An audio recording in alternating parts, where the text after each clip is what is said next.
Hello, gals. We meet again. We are together today to create day 7 on our 12 Days of Christmas sampler.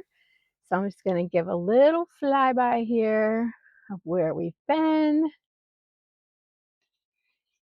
I think most of you have done days 5 and 6 with the video. And now I'm going to record 7. And I'm going to probably back to back go ahead and record space number 8 also, so that you'll have those two to work on.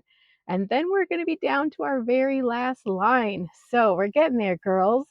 So I'm going to just set this one to the side and let's look at what we have in our kit this time. So what do these look like? We have snippets this time from, first we have Andersen's Fairy Tales. This is from 1942. And I pulled these from two different, we have, of course, The Ugly Duckling, because she turned out to be a beautiful swan. But we have a story in here that is just called The Swans. And that's where I tried to pull most of the papers from. So we have a combination in your books, and that's what these are from. I wanted to show you the illustrations are so cute in this book. This is illustrated by Fritz Cradle. I'm not sure if I'm going to pronounce that correctly, but you know me, I love to do a little bit of digging. So he was a German illustrator. He was born in the early 1900s. He lived until 1973. And in Germany, he studied under an artist that was an illustration type artist. And so he learned the art of line drawings, and he was a designer for a lot of print blocks. So we've had print blocks in our projects in the past. I love to get them when I'm at an online auction and somebody has print blocks out. I have a soft spot for them. And so I've inked them and then turn those into part of your tissue transfer. So he was known for botanical prints and beautiful. I looked at some of them online. So he's Fritz, F-R-I-T-Z, and Cradle, K-R-E-D-E-L. And so if you ever look him up, you can see some of the beautiful botanical drawings that were turned into print blocks. Then for political reasons, he came to the United States. I want to say that was in the 50s. And then when he came to the States, he started working in New York City as more of an artist illustrator. And so this is one of his most well-known, Hans Christian Andersen's Fairy Tales. So Andersen's Fairy Tales. And he's done all the beautiful illustrations in this book and others. So a little tidbit there. Okay, so that's piece number 1. And then you have a half of a diary page. And this is from a Wanamaker diary. And I chose this one from 1927 since we're doing the 7th day of Christmas. And so you've got at least 1 7, hopefully, on your paper. We did do halvesies. So if you got the top half, you have 1927. And actually, I thought the bottom halves did too. So no, you've got days and other numbers. I guess we'll see what creative way you use your paper. So I lined mine up. I happen to have a top half in the kit that I pulled. And so I put my 1927 right in my number 7, if you can see that transferred there. Besides the papers, we also have the vintage rickrack trim. And this is the water that the swan is swimming in. I was so beyond excited with this. It doesn't take much to make me happy. As the project started coming together, I always feel like it's the little embellishments that bring it really to life and take it that next level from just painting and a basic mixed media techniques, and then take it up a notch by adding all of our embellishments.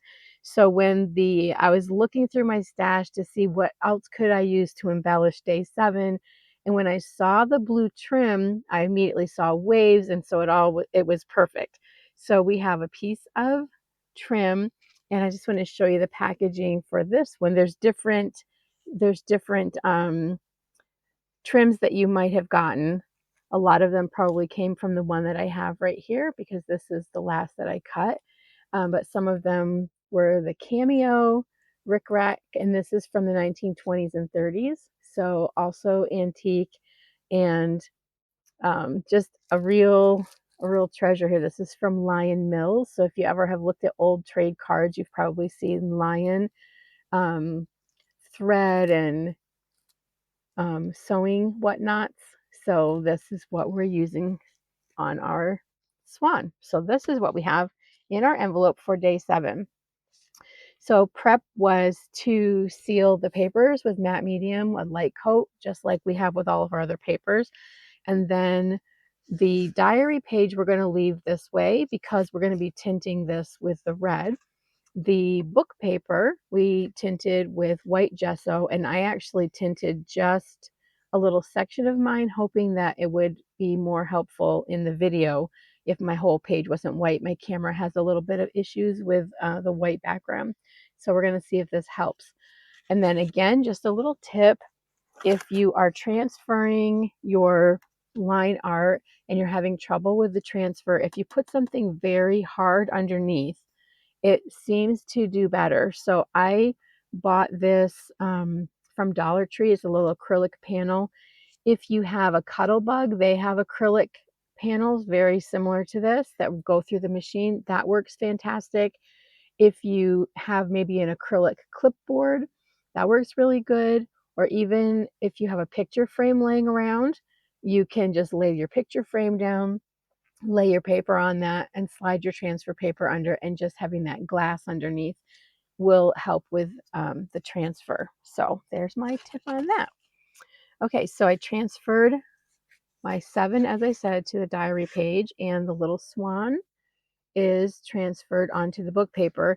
And so just check out, I sealed both sides of my book paper so that I could read the story and find words, as of course, that I wanted to have in here, and to make sure there were not any words that I wouldn't want to have. And so that is really important. If you remember the Kringle episode when we did the Kringle Crew ornaments, I won't go back there, but I accidentally had um, word placement that wasn't ideal on Mrs. Claus. So anyway, that was my lesson learned. So I found I have wish, and I have diamond, and I have heart. And as I skimmed through, that I really focused on those words. And so I positioned my goose, or my swan is off the text a little bit in the face so that I could fit those 3 words on. But since she has kind of that black mask, I thought it was okay. I did have a line that says, "She thought with fear of the lonely walk and the ghastly vampires." This is on my page. So I did not want to have a lonely, ghastly, or vampires on my swan. So just be careful of, what you have on your page, and then try to work around it. And then on the back of mine, I had some pretty nice words back here too, but the way the paragraphs are lined up, I have all this blank space. So I decided to use this half of my paper. So these are just some little things to kind of watch out for. Okay, so we're going to go ahead and get started. This is going to be a pretty quick paint because everything's just very basic. So we're going to start with our swan. And I'm just going to zoom in here. We're going to be using white to highlight and really bring out the shape of the top of the head, down the back towards the tip of the tail. We're going to do the roundy part of the chest area, and then we're going to be shading with gray sky. So that's what we're going to be doing first. We already have the white gesso tint, so that's basically her color. And of course, we're going to be floating with matte medium and not water.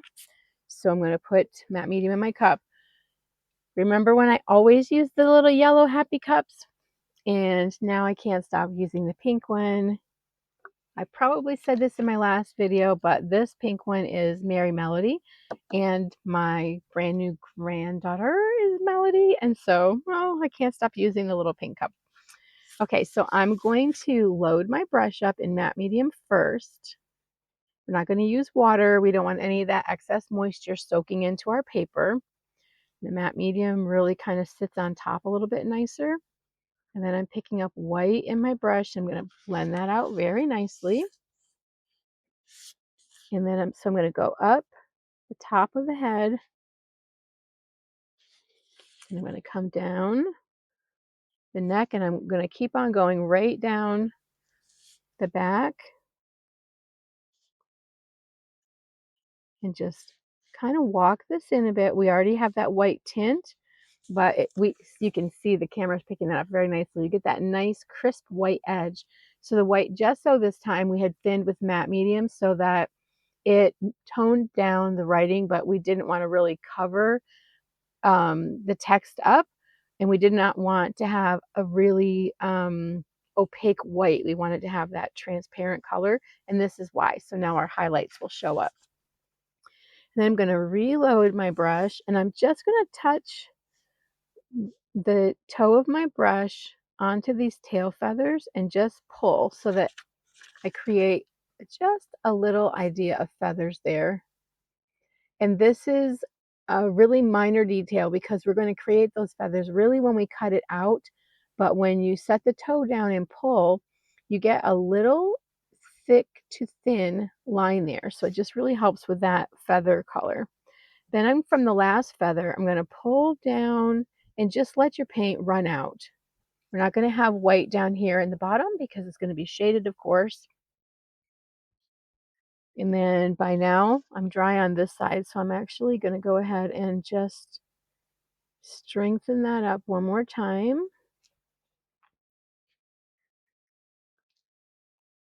And then I'm going to float, and let me grab my line drawing. So I think it'd be easier to see on the line drawing than actually on my paper with the white. So we did the top of the head, down the neck, all the way to these tail feathers, and then just down the bottom a little bit here. This is all going to be shaded down the neck. She has this big long neck, so we're going to have a shadow in this curve. We're going to have a shadow along the bottom, of course, because she's in the water. But this little rounded area of her chest, we're going to go ahead and highlight that. And the way this comes together, she kind of wraps those 7 and the swan are intertwined a bit. So she wraps her neck over the top of the 7, and the 7 wraps itself in front of her down here. So we'll have a really nice contrast between the red and her white chest. So I'm just going to do this nice round area. Get it nice and bright there. And then again, just walking it in a little bit since the 7 is going to sit on top of it. I don't want to lose it by having it too narrow. Okay, so hopefully you can see that. Top of the head, down the neck to the tail feathers, this little back end bit, and the chest area. Next, I'm going to make the switch to cocoa. Before we do shading, we're going to give a little tint. So again, since we're loading with matte medium, we get built-in transparency to this, and we don't want to make our swan colors dirty, but we do want to have just a little bit of color on her so that we're not just grayscale, right? So I'm going to blend, blend, blend, blend, blend. And I'm going to take this right off. I think everybody in this group has been painting with me long enough to know the blending song, the tuneless blending song, but we're going to blend, blend, blend, blend, blend until you really see your palette glowing through that paint. And that way you know how transparent it is. You've heard me say before, there's nothing magical that happens between the palette and the surface. So if our paint is thick and blotchy on the palette, it's going to be thick and blotchy on the surface. So just softly tint bottom of her face, and I'm starting right at the edge of the mask and coming around that curve.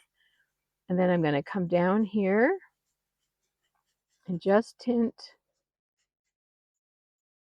and let it just softly blend into the white that we already have on. And if you wanted to go under the wing, you could even do that.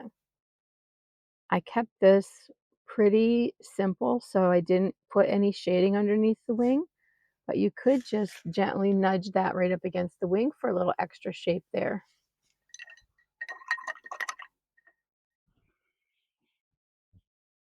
Okay, so we're gonna stop on the swan for a minute to let this dry, and we're gonna come to our number 7 page. We're gonna be using Country Red, and we're just gonna tint the 7. So if you want to tint, you could use a larger size brush and you could tint all of your paper at one time. Since we're going to cut it out, we just want to tint the paper red.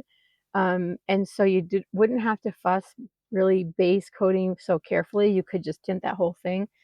I'm going to stay in the lines just so it's easier for you to follow for the sake of the video. But if I was painting this just for myself, I totally would just take a big brush and in 2 strokes, I would have my paper tinted, and that's what I would do.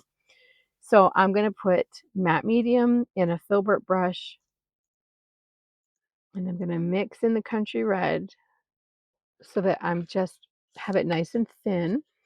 And I'm going to come to a spot on my paper and stroke and make sure I can see the text through so I can get a feel for how thin it is. And this is very nicely thin. And I'm just going to go ahead and base coat my 7.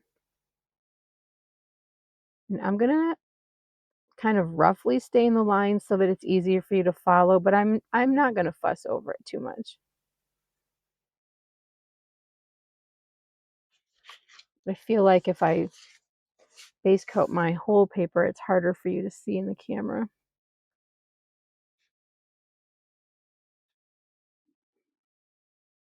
And even with this tint, you don't have to fuss too much because we're going to be dry brushing over it. We're going to be shading around the edges. So we don't have to really worry about how smooth it is or anything like that. We're getting a lot of character in the steps that we're going to add. Okay, so now I'm going to set that aside and let that dry. And then we're going to come back to our swan. And now we're going to be using gray sky. This is going to be our shading color. And we just need one little drop. I'm going to bring my palette over here. So each time I'm placing paint down, I'm putting just one drop, and you can see all the leftover. You need very little paint because of the matte medium. It really is a great extender, right? So let's take a look at our swan on the finished one, okay? So you can see that most of the shading is happening down here at the base of the tail feathers. And so even though we have the white in there, this is going to stay close to the edge. And so we're going to have it fading from the gray sky into that white that we floated, which is going to help round out her body. So even though these are very whimsical, we still can get some shade in here. I'm also going to do the same thing down the scoop of her back. And again, we already floated with the white there. I'm going to keep the gray sky more narrow, and so that we'll get the curve into the roundness. The white is going to pull forward and give us her shape. So I'm going to switch to a pretty small angular brush for this so that I can really keep everything narrow. And we did also add that tint that already ran down here, but it's going to be the same exact thing. We're still going to float right over it because the matte medium keeps our color so transparent that we're not covering one with the other, but we're layering them together. So we're changing the color of the tint, not covering it up. So we're just adding to the other step. I'm fairly dry there.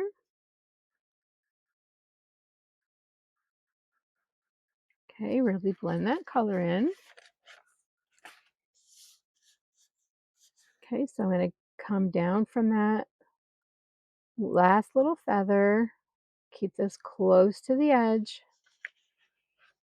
So I'm getting the gray into the cocoa, up into the white, which this is going to brighten up as soon as we do her tail feather. And then the same thing I'm going to do in the scoop of the back here, just in this curve.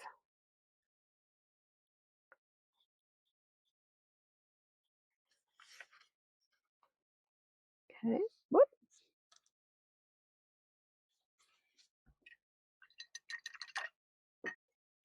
Then we're going to take that coral blush. We've used this color in so many of our other squares to tint cheeks.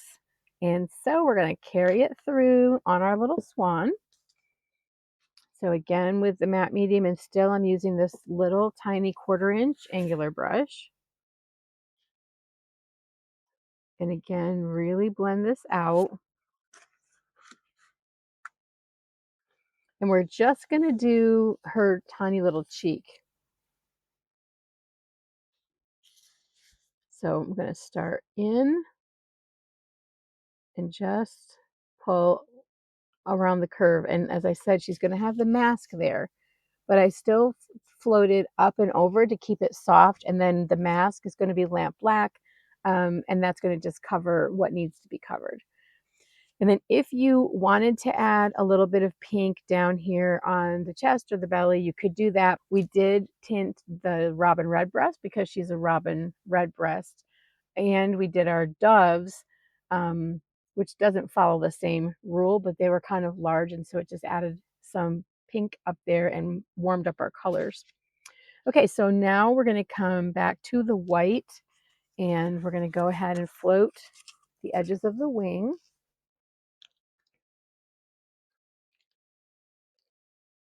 And this is going to create the shape there. And we will use our liner brush to make the curves, but we're going to float them also just so we get that color brightened up in the center of her body. So I'm just pulling this, and I'm not worried so much about the hard edge because, as I said, we're going to outline it with our liner brush, but I do want to pull the color up and in, and this is where some of that lettering gets masked a little bit more, which gives us a really nice contrast between the text and the painting. And by pulling this white up and brightening it, again, this is making her body shape. Okay, we need just a tiny little bit of black. And we're going to use a little round brush and paint her mask.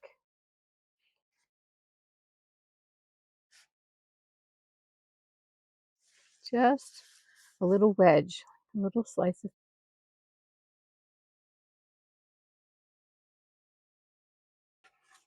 For her beak, we're going to use marigold plus just a little speck of heritage brick. Or if you want to use Georgia clay, I think we used Georgia clay on one of our other bird beaks. You can certainly do that if you don't want to mix. Okay. So she just has this long, delicate beak. And then, of course, while that's wet, I'm just going to brush blend a little bit more heritage brick into that and touch it at the base of her beak and just blend that in. Okay, then back to the white. This is going to be for the swirls that we talked about. Just going to thin down. So this is the one time that we do introduce water, and that's when we're thinning something for line work.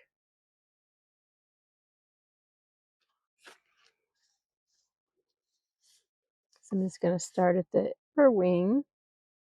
I'm just going to outline those edges.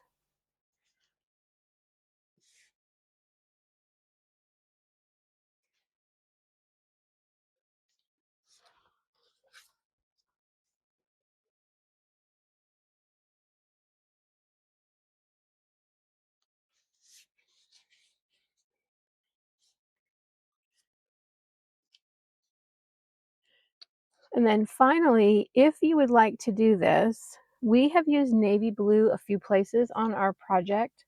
And so on mine, on this bottom part of the tail feathers, I brush blended just a tiny speck of navy blue into the gray and just floated that up here to kind of be a reflection of the blue on the water. Okay.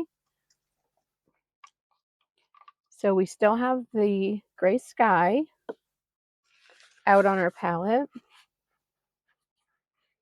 So I'm going to load my brush up in that. matte medium, so it's very transparent. Again, we're not trying to change her color, just add a little tint. Then I'm picking up just a little speck. I'm going to blend that right in. Makes a very pretty, pretty blue. And then I'm just going to pull this at this curve below the tail feather, kind of up close to the base of that wing and just along the back end there, okay? And then finally, just a little dot of an eye with white, and then we're going to finish up our number 7.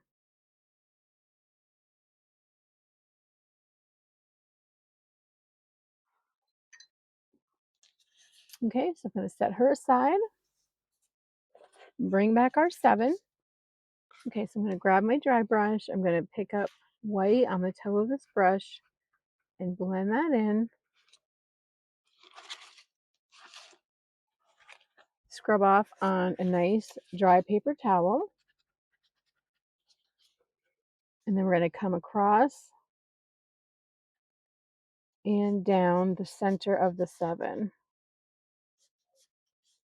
And I'm actually going to kind of even add a little stippling with my dry brush just to give a little more kind of some texture in here, make it soft and fuzzy. And I'm going to go ahead and clean out my brush with some hand sanitizer.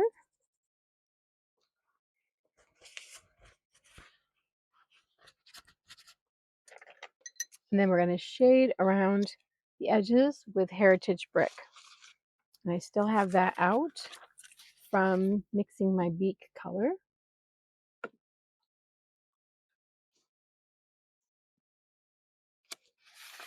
So I'm just going to blend, blend, blend. Nice and soft. And we're just going to go all the way around the 7 with the Heritage Brick.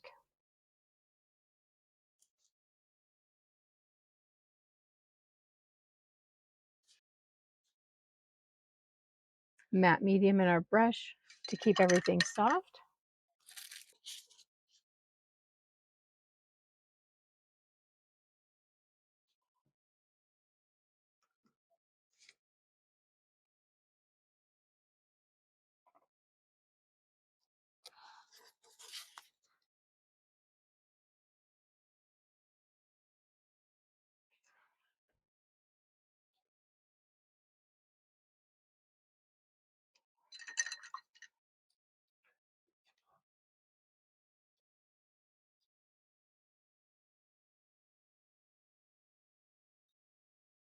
So again, we're cutting this out. I'm not worrying about whether I go out of the lines or not. I'm just 100% focused on how soft the color's going on.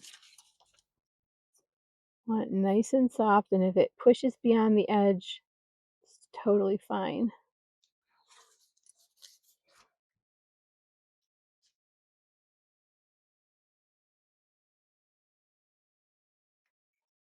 Okay, I'm going to back this back out a little, and we're going to go ahead and cut out our pieces with our detail scissors. So I'm going to start by just rough cutting to get close.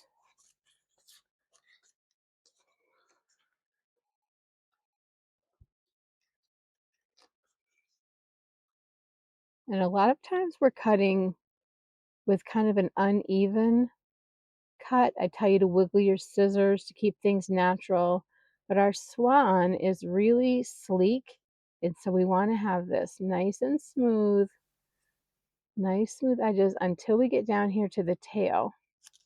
And then you're going to do your little ins and outs and just give her some character in these little tail feathers. And I think she had one, the last one is kind of bending, curving downward a bit. So you can just change the position of your scissor and then give a downward cut there, just for a little extra character.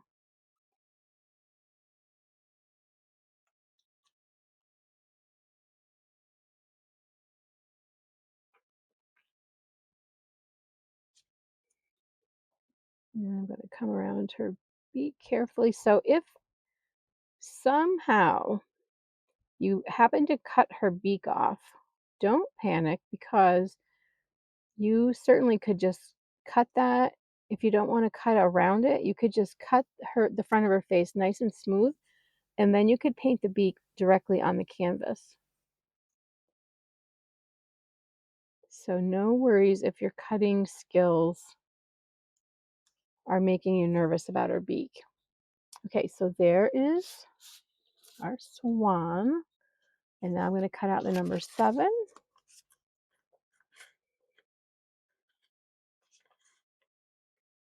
And I'm going to be putting my pieces in my board book. You're going to be putting them on your canvas. So it'll look a little bit different as we're working. I'm going to try to cut close again because I might want to use Tuesday in August sometime. Okay.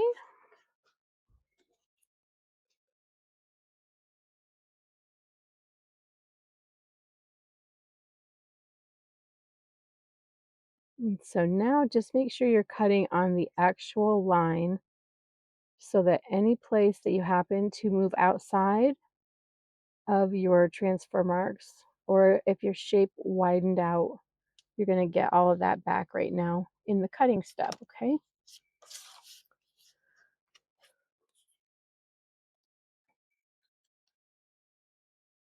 And then I am just quickly taking a look at my scrap to see if there's any little words that I might want to add to my project after.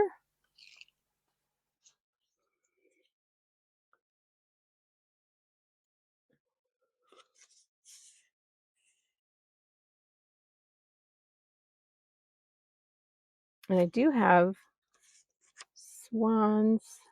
I have the word swans here. So I'm going to cut that out.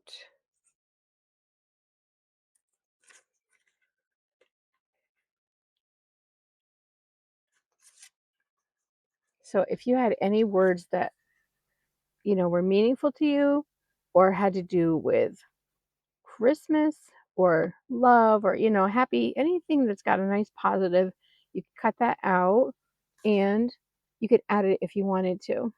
I don't see anything else here that's really striking my fancy, so I'm going to just leave it at the swans. Okay, so now to the book. I'm going to pan through here so you can get an idea of what it looks like so far. So your space has got all kinds of great texture that we have done already up to until this point. I have some bubble wrap here. Of course, I have the stenciling. We have some of the tinting that we've done, which I do not have in my book. I'm not going to worry about that now, but I'm working on kind of a plain background where you've got all that character already built in, and I'll add that. You can see on my 6 space. And I think I actually, when I did the video for space number 6, I think I actually took a moment and put that on, but I'm not going to take the time today. So here's the main thing. We're going to have our number 7, and we're going to wrap the swan in the 7 so that her head is in front of the 7 here, and we want the 7 in front of her body here, okay? So we're just going to position this so that we have that overlap, and then once you have it set, we're going to move the pieces to adhere them, but this is more to just let you get a feel for how they're going to intertwine. And you could have her way up high. You could have her just crossing over a little. It depends on what pattern you have going on in your shape, what you want to cover, what you want to leave revealed. And then, of course, she's going to have the rickrack is going to go over the whole thing because she's in the water. And on your space, so we had the line comes in and goes up, kind of like the tab of a file folder. And that happened on both sides. Remember our 6? And so we highlighted this edge. So on our space number 7, we have our line coming up and in. And so I kind of positioned it purposely with her neck, her head going into that tall area. And here's my rickrack, and that left me this strip on the bottom, and that's where the curly curls go. Okay, but again, you can do anything you want with it. I'm just telling you, I'm just showing you how mine worked out, and how I planned that out. So this is the way I'm going to do it in my book also.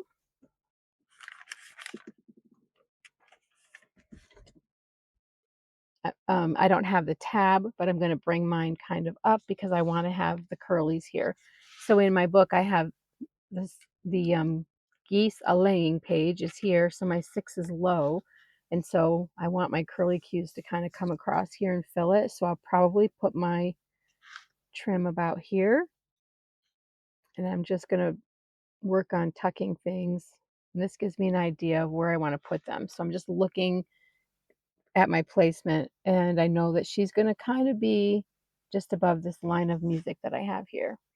So if you don't have enough matte medium out, go ahead and get yourself a little extra matte medium going.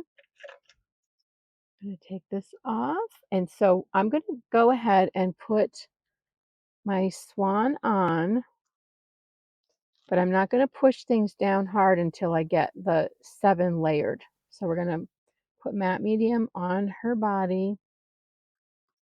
I'm just going to lay it on without pushing anything down. Flip over your 7 and get matte medium on the back of that. And I'm going to put matte medium all around here in my space. And the same thing, when I set this down, I'm not going to push anything down yet.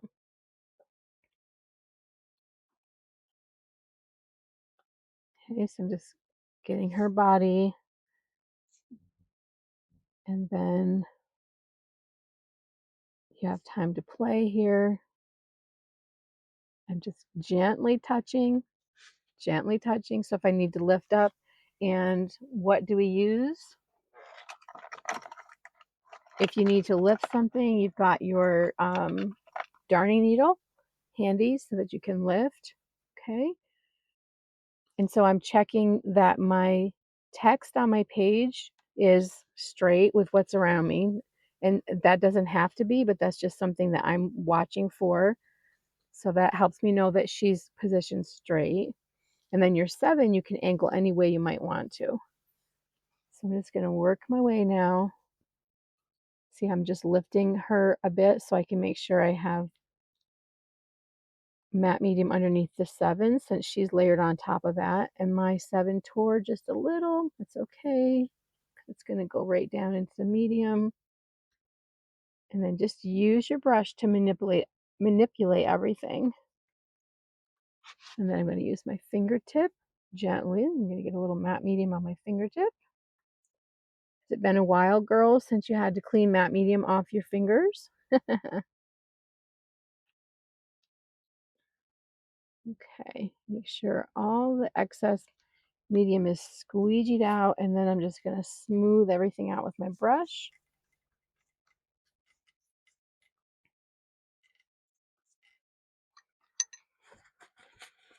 Okay, now we need to kind of lift her off of the background, especially with all of the light. So we're going to use soft black for this. We don't even have to really wait for the matte medium to dry because we're going to be floating with matte medium anyway. I'm going to show you again my finished one. So I brought soft black above the curve of her back, around my feathers, and down towards the water, inside her neck. And then you can go around your 7 if you need to. It depends on how dark or light your background is. So you just really want your pieces to have contrast with the background, and you're going to do what it takes to accomplish that. Okay. If you happen to have a lot of dark where your swan is, and you've got good contrast right now with that white floating that we did, then you don't even need to do this step. Okay, so I'm going to come in under her neck. We want this to be nice and soft, so I'm going to grab my mop brush and just make sure I'm nice and soft. And I don't want the soft black to get on her, so just be pulling as you tap with your mop brush. You're kind of pulling out. I don't have to worry about down here because the water is going to go there. Come down behind her tail feathers.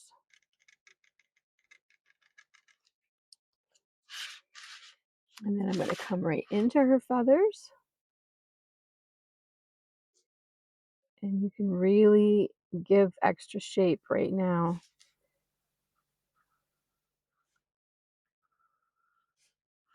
To those feathers.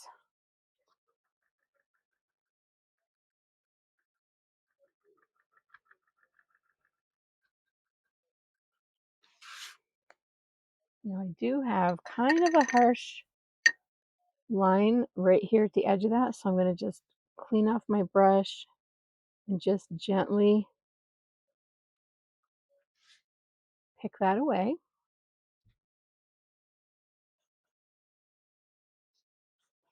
Reloading in the soft black. Again, blend, blend, blend, blend, blend, blend, so that you keep everything nice and soft.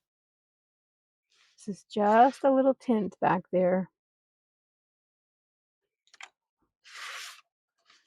Okay, so there's my swan on. And like I said, whether you want to come down the 7 is totally up to you. I don't have any pattern behind mine, so I already have pretty good contrast there. I'm going to go ahead anyway because I know I'm going to be adding to this, so I'm going to just get this in even if it ends up laying in the background. I love the 1927 on there.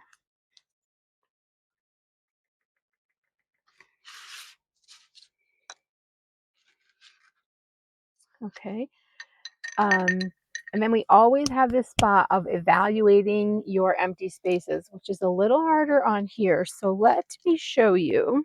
Here's my space on the canvas.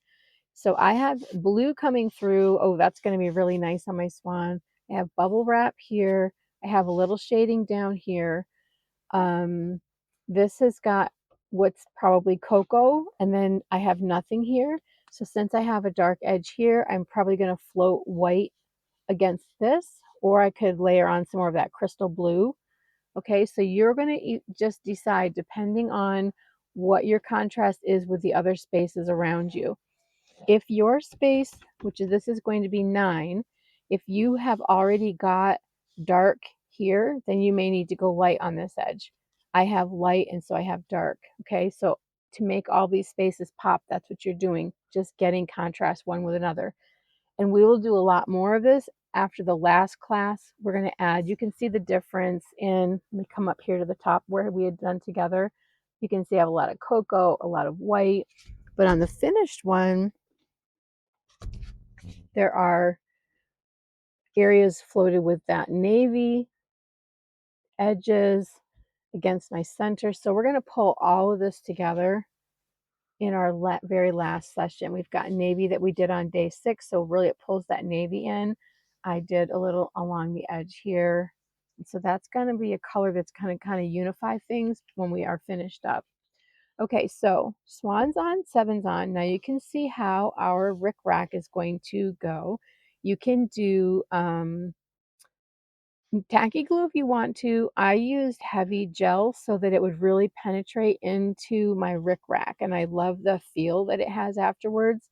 I don't have any edges lifting up like if I would have just run a bead of glue down. It's all completely collaged onto the background.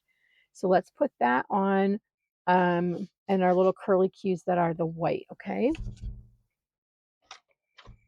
You can sketch on where your curly cues or transfer them if you want to, or you can just go ahead and freehand them. And then if you just paint them on, they're going to end up wherever they end up. Don't let yourself stress over it. We're going to use white.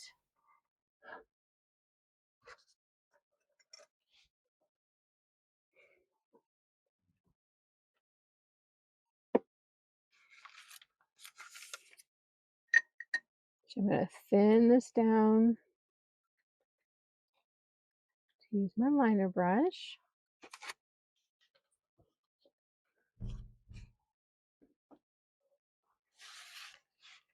Okay, so I'm just going to start a curl. And then I'm going to come off of that one.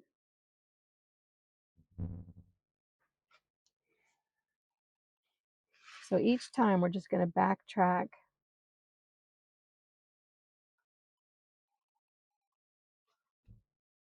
And one more. I'm going to let this go a little higher because I have a lot of empty space right there in the music. And so I really like the way that can fill in that space. And then this one maybe could use be a little darker. Oh, you gotta love the swirls. Okay, so now let's grab our rickrack. Actually, I'm gonna hit this with my dryer.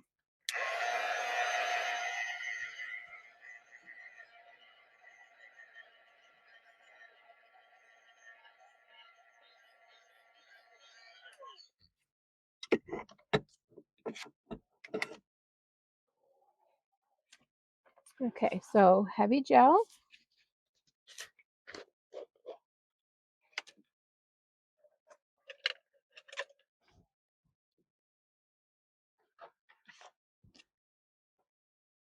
And just decide how you want this to be positioned on your space. Okay, I'm going to show you my original one again.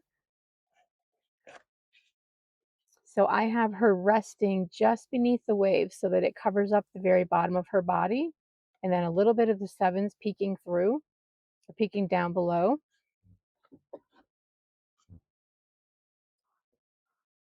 And I guess I'm going to go. I'm going to let a little tiny bit of her body show because I do want the bottom of my 7 to show. And if I bring it down like I did on my other one, I'm really losing the tip of the 7 and I want some of that to hang down. So I'm going to go about here. So you do what seems best for you. And I'm just going to put this heavy gel. Just going to go ahead and tap a nice line of this on. And this is still a form of matte medium, so it's still going to be nice and matte on the surface, and I will kind of clean up the excess though. And this works the same as when we do a tissue transfer. You want to have more on your surface than the size of the item that you're putting down, and that way all the edges are going to get sealed in. So just lay it on, and then I'm tapping with my brush to push it down into that gel, brushing to make sure all of my edges are covered. And then I'm going to brush it away just like when we use matte medium any other time. And this little bit that's hanging off here, I'll trim. You're going to want to trim yours to size before you get yourself glued down on your canvas. It'll be easier to put down if you do that. I'm on the edge of the book page, so I could cheat a little bit there.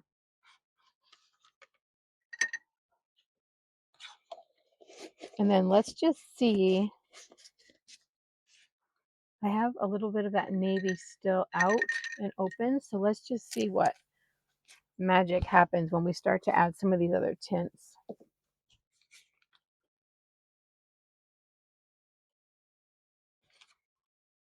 So let me see. I'm going to go right along my bottom edge here. And I think I'll bring it around this upper curve to carry the color up.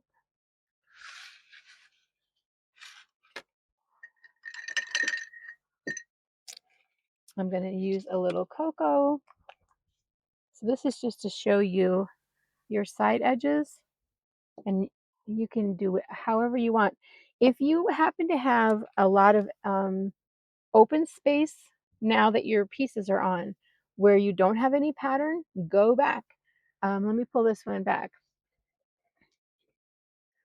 So I had the line of pattern originally was coming here, and then I think I remember when we got together and did pattern, bringing some extra down along here to come this way. And then see the bubble wrap back here? So if this was just an empty space, this would be a good time to grab your um, stencil and you can just fill in some background. Get a little more interest going on there.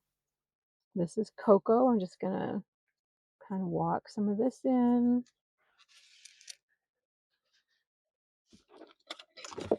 Okay, so this was our stencil.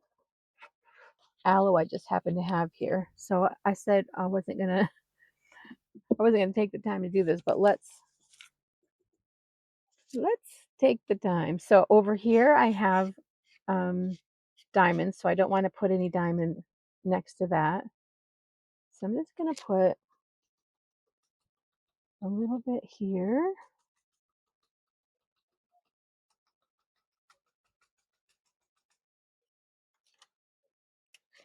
Okay, on my edge.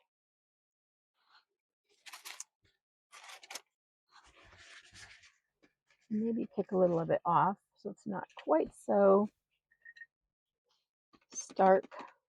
I'm just tapping with a stiff, damp brush to lift a little of that back out. I don't want to overpower anything here. And I think I said crystal blue a minute ago, but I believe it was shoreline. I'm going to grab a piece of bubble wrap. And we can be very focused on a certain spot where we want to add it. So sometimes we lay it down and we just rub over the whole thing and let whatever come out, whatever happens, happen. I'm going to put this in a very specific spot though.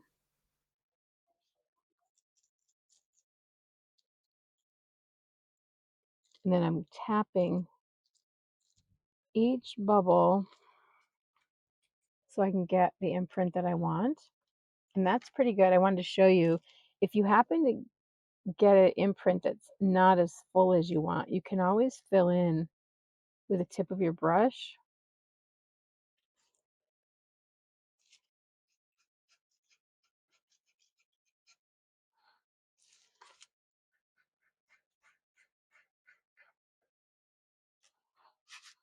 Oh, I love the dots on there. Let's come down here.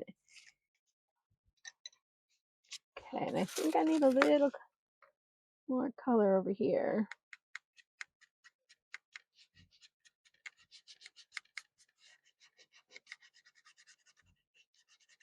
Love to use my fingertip because then you pick up the texture from those papers.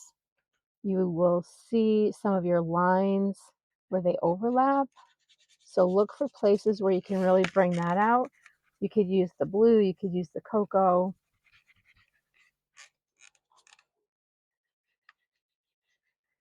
Get a little kind of a hard line at the top of my page.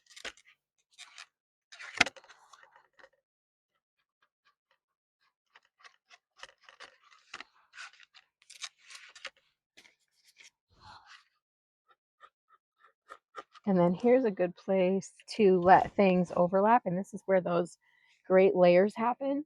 So this is, I think by doing this, you can see how it's going to come together at the end if you are feeling a little bit, you're questioning that a little bit.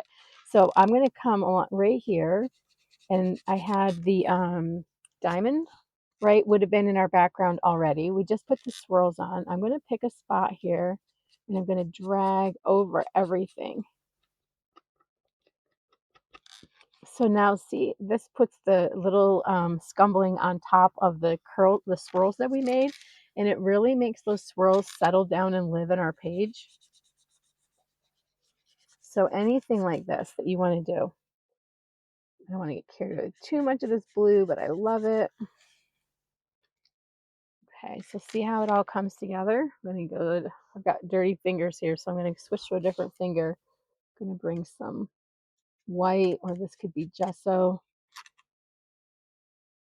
and just get a more opaque area here to fill in some. And then, oh, what did I do with my swan that I saved? I have swans. see, it's 7 swans of swimming. So maybe I'll put my word swans right over here.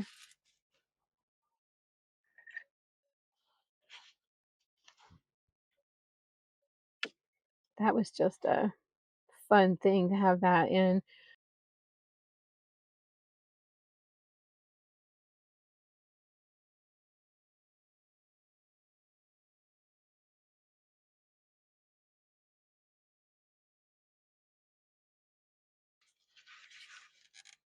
There, that was fun to find. I did a video the other day, maybe you saw it. I did a 10-minute challenge. And so I was working on the cover of a little 4x4 book. And we had made together some little 1-inch artist trading coins one time. And one of them has a butterfly on it and it said fly. And I decided to put that on the cover of the little book. And when I started filming and I was sanding the edges of the background paper away, it was a print that I'd made a long time ago on the gel plate on dictionary paper, and that had already been adhered. And I did not even know. And here I was sanding away, and the guide words to the dictionary page showed up here on the cover, and it said flying guard was the guide word. And so I had fly right on the paper that I just randomly pulled from a folder. So that was so amazing to have happen. And I really couldn't even believe it. And I thought, no one's going to believe this was just happened. And yet it really did. I'm going to put a little more gel where I just snipped that edge. And that's all we're going to have to do on this square, ladies. So this was an easy peasy one. And then, of course, as it dries, when it dries, anything that you feel like you need to strengthen, you can go ahead and strengthen any of your darks and lights. For example, I may put soft black next to her head around this little corner of the 7. And also my wings are not as bright as I would like, so I'm either going to repeat my line work there or maybe float those edges one more time. So you just check yours all out. Okay, so there's our day 7, and day 8 is another pretty quick one. We're just going to have the milk pail to paint, and we're going to use the beautiful little milk cap for our day 8 on this. So I'm going to hope to do that one later tonight, and that will leave us down on the bottom. So I mean, none of these individually take time, but can you imagine if we try to do this all in one class, which was the fun of breaking it up? So day 9 is the 9 ladies dancing. We just have the little ballet shoes to do, and then the hat and the trumpet. These will be together in one, and then finally the little drum, which I'm going to show you an extra little fun thing that you can do with this if you want to. Okay, day 7. That's it. That's a wrap on day 7. Let me get this back over here so we can see them when we finish. And I will see you again very soon for day 8. Bye.